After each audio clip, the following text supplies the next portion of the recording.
Ilang buwan nang walang nangyayaring mga insidente sa mga isinasagawang RORI mission ng AFP at PCG sa nakasadsad na BRP Sierra Madre sa Ayungin Shoal. Ngunit kahapon, abay nawala ng komunikasyon ng Pilipinas at Amerika sa misyon dahil umano sa jamming na mga barko ng China. Alamin ang buong detalye mamaya. Habang ayon naman sa datos ng pagsubaybay sa mga barko ay parami ng parami na naman ang naoobserbahang mga barko ng Chino sa paligid ng Pag-asa at Scarborough Shoal sa West Philippine Sea. Kaya't para malaman ng buong detalye ay tumutok at makinig na mabuti. Ang militar ng Pilipinas ay patuloy na nagsasagawa ng mga paghahatid ng mga supply at mga bagong tauhan sa matagal nang nakasadsad na BRP Sierra Madre nang walang insidente sa mga nakalipas na buwan. Naiwasan ang mga komprontasyon matapos pumirma ang China at Pilipinas ng isang pansamantalang kasunduan sa non-aggression noong Hulyo nakaraang taon. Ito ay upang maiwasan ang mga bagong komprontasyon sa bahura na matagal nang inaangkin ng parihong bansa. Gayunpaman, noong Agosto ay nagpadala ang China ng mas maraming barko ng Coast Guard at militia vessels sa mahigpit na binabantayang shoal, kabilang ang ilan na may malakas na machine gun na sinusuportahan ng helicopter at unmanned surveillance drone. Ngunit matagumpay pa rin na naisagawa ng tauhan ng AFP at PCG ang kanilang mga RORI mission. At kahapon ay muling nagsagawa ng RORI mission ang AFP at PCG, dala ang mga pagkain, gasolina at mga bagong tauhan sa isang territorial na outpost sa isang matagal ng pinag-aagawang shoal sa West Philippine Sea.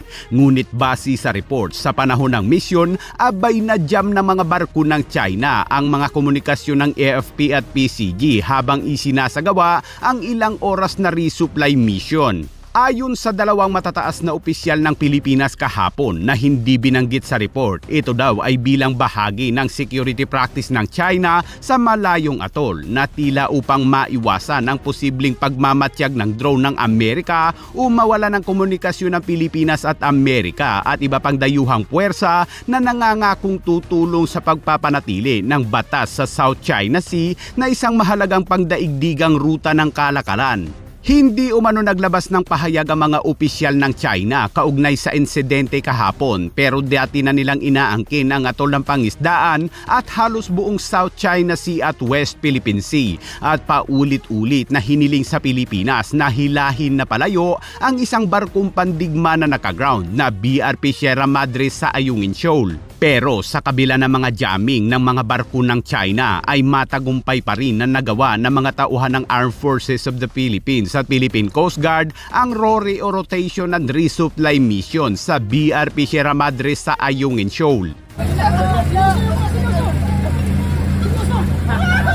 Ang matagal ng territorial standoff ay nagiging sanhi ng madalas na pagtatalo sa pagitan ng mga bangkang pang-supply ng militar ng Pilipinas at mga puwersang Chino noon hanggang sa nabuo ng mga diplomat ng Pilipinas at China ang non-aggression arrangement noong nakaraang taon na sumasaklaw sa shoal, isang mahalagang kasunduan sa pagitan ng dalawang nag-aangking estado sa Asia. Ang Amerika ay ang pinakamatandang kaalyado ng Pilipinas. Walang inaangkin ng Amerika sa katubigan, ngunit paulit-ulit na nagbabala na obligado itong ipagtanggol ang Pilipinas dahil ang mga puwersa, sasakyang panghimpapawid at barkong ng Pilipinas ay sumasailalim sa isang armadong pag-atake ng China sa West Philippine Sea.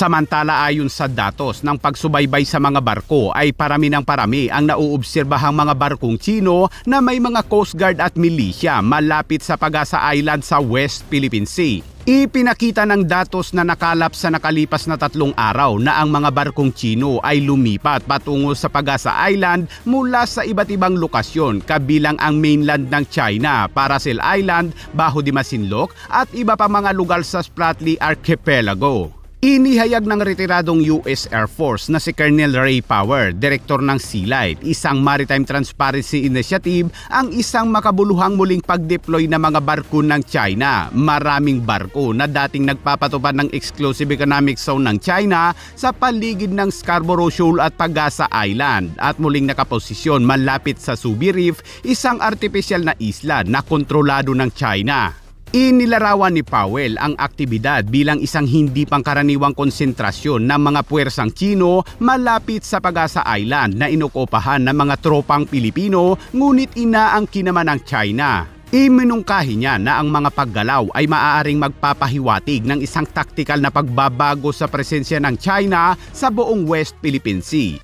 Bagamat hindi pa nagkokomento ang mga opisyal sa muling pag-deploy, ang mga pangyayari ay dumating sa gitna ng mga tensyon sa lugar kung saan nagpapatuloy ang mga alitan sa teritoryo sa pagitan ng Pilipinas at China sa kabila ng diplomatikong pagkikipag-ugnayan at mga talakayan sa maraming panig.